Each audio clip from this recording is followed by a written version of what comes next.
How to fix Spotify Wrapped not showing up. Hello everyone and welcome back to our channel. To resolve the issue of Spotify Wrapped 2024 not showing up, you can follow several easy steps. First, try restarting your phone. A simple restart can fix display glitches and may help Spotify Wrapped appear, as many users have found this effective in previous years. If restarting doesn't work, check if your Spotify app needs an update. If there's an update available, install it and then check again for Wrapped. If updating the app doesn't help, consider uninstalling and reinstalling Spotify.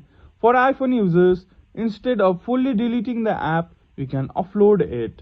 To do this, go to Settings, tap on General, then go to iPhone Storage and select Spotify and choose Offload App. This will remove the app but keep your data safe. After offloading, reinstall Spotify and it should work. For Android users, clearing the app's cache may help. Go to Settings, find Spotify and select the Clear Cache option.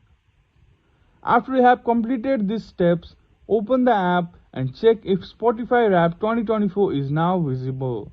By following these troubleshooting steps, you should be able to access your Spotify Wrapped experience. And that's it. If you found this tutorial helpful, please don't forget to like this video and subscribe to our channel. Thank you for watching and we will see you again in the next video.